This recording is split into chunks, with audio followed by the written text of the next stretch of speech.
Hello everyone, it's Katie. Welcome back to my channel. I am so excited to be doing another makeup tutorial for you guys today, and I recently added a new palette to my collection. So this is the Beauty Bay Bright Matte Palette. Don't ask me why I didn't purchase this palette earlier, because look at these shades. Like, this is literally me in a palette. Like, I have been missing out. As you can probably tell by like the messed up bee imprints on some of the shades, I've been playing around with this palette for a few days now just to kind of get like a feel for the formula, and I have been loving it. I've yet to create like a full, complete, finished look with it though, so I thought, I haven't got a look in mind, but I thought let's just play with the palette today and see what we come up with. There are so many shades in this palette that are like standing out to me.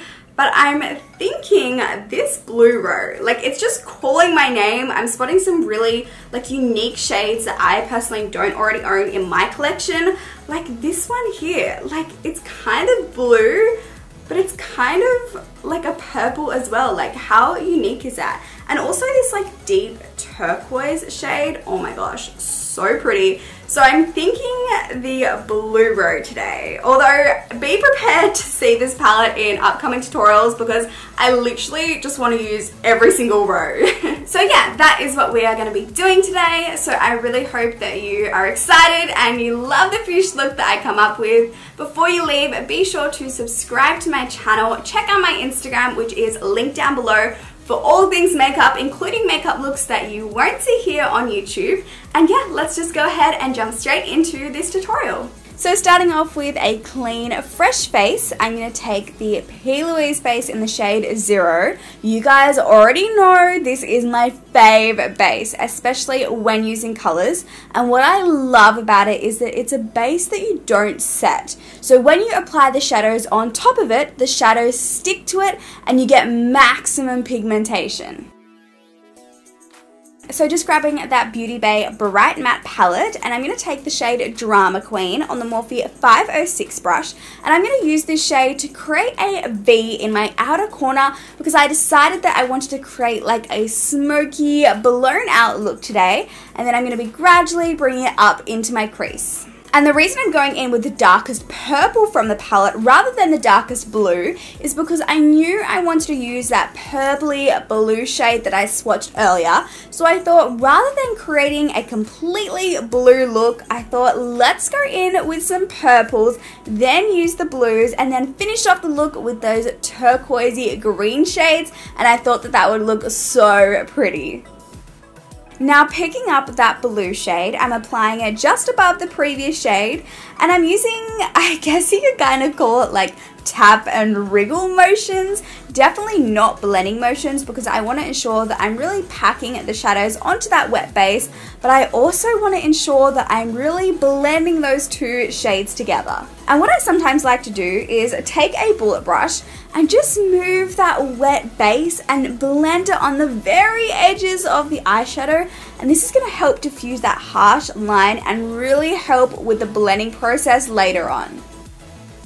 Now taking the shade Bobbing Along, I'm going to be using the exact same brush and the exact same process, and throughout this whole process I'm really aware of how many shades I still have left to go, and this will ensure my application is really precise. I'm not applying any shades too high up, I'm not going to run out of lid room, so that's something to definitely keep in mind when creating this look and when creating any eye look. Then taking the shade Pacific Dreams, and as I'm sure you have realized by now, I'm using all of the darker shades first and then gradually making my way from dark to light to create that beautiful gradient of color. And I know this process can definitely be a little bit tedious at times, but it is so important in order to create a blended, seamless look. Then taking the shade Sea Mist, which is such a pretty shade, and again, I'm going to be doing the exact same process. And finally taking the lightest shade, which is Daydream, on a slightly fluffier brush, and I'm just going to be using windshield wiper motions to blend out the edges of the whole look, and I'm really going to extend that eyeshadow outwards to create that wing, smoky, blown out effect to the look. Time to cut the crease, and you guys already know my little tip of taking makeup remover on a cotton tip and removing all of the excess shadow under the cut crease to create a fresh canvas to work with. Well, a little hack for that tip is if you're having trouble removing that shadow, go over it with the base, and that makes it so much easier to remove. Going back in with that darkest purple shade, I'm going to take that on an angled brush and apply that around the very edges of the half cut crease to define it and intensify it. I'm going to reapply that base, and as you can see, I don't have to, struggle and apply that base over eyeshadows, things becoming all messy. We have a clean canvas and a perfect guideline to apply that base. Now we want to diffuse that harsh line between that base and the shadows, so I'm basically just going in with all the shades we've used so far in the exact same color order, just with a smaller brush for a more precise application. Going back in with the lightest shade we've used, which is Daydream, on a flat brush, I'm going to be pressing this shade into that wet base, and I'm pressing pretty hard in order to get maximum pigmentation and to ensure that there's no patchiness, and this is going to be our lid shade. I'm just taking more of the previous shades to create that seamless blend between the two. Now I do love a good old matte eyeshadow look, but I just thought this one needed, that little something something, so I decided to take the Urban Decay Heavy Metal Glitter Liner in Distortion to add some sparkle on the lid. And I'm so happy with how the glitter looks. Oh my gosh, I love it.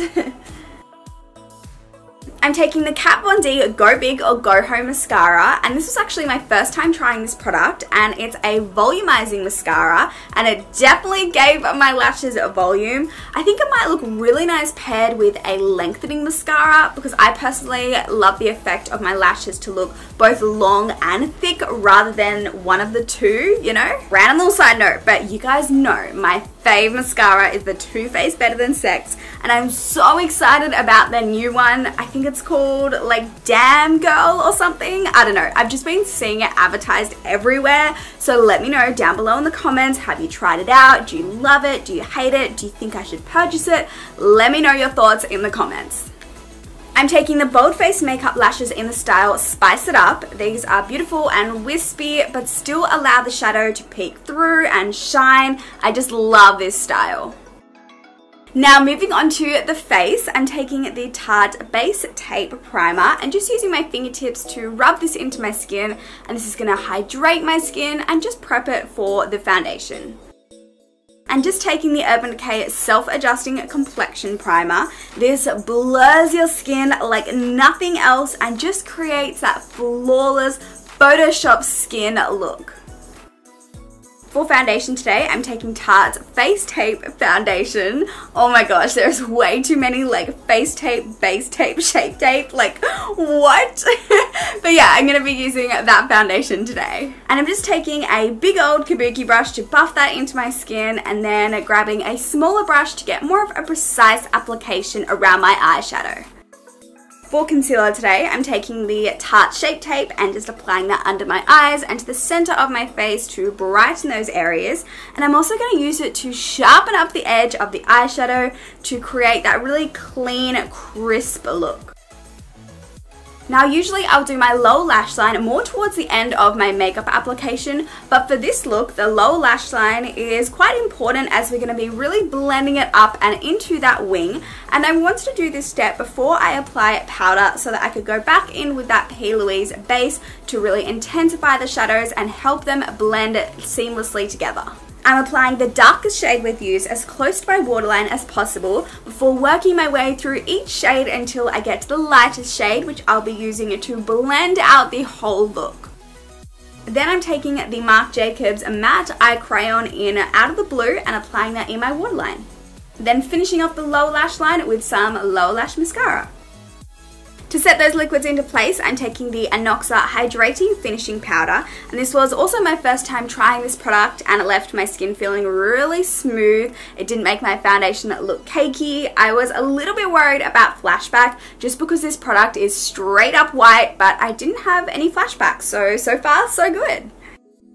I'm just going to quickly contour to help define my cheekbones before going in with the Malibu Glitz bronzer and applying this just above the contour around the perimeters of my face just to really warm up my complexion. I just went ahead and quickly did my brows, and now I'm taking the Sigma Beauty blush in the shade Cotta Rosa. This is such a pretty shade, you know, not too peachy, not too pink, it's just right, and it goes with literally every look. And if you're after some Sigma Beauty goodies, then you can always use the code Katie10 to save 10% off. Now for highlight, I'm taking the BH Cosmetics Backlight palette, and I'm taking this blue shade. It looks very intimidating and blue in the pan, but once you apply it, it just kind of has like a blue glow to it, and then mixing that blue and an icy white shade to apply onto the high points of my cheeks. And I forgot just how pigmented this palette is, so I had to tone down the highlight a little bit with some more powder. For lips, I'm taking the Ofra Liquid Lip in Bel Air, and I sometimes find blue shades a little bit hard to pair with because I don't want the lip to be, you know, too pink or too orangey, so I think this like peachy, slightly pink color goes with the eyes perfectly. And I'm taking the Jouer Lip Topper in Frostbite and applying that over the top to give my lips that juicy, wet look, and I love how it turned out.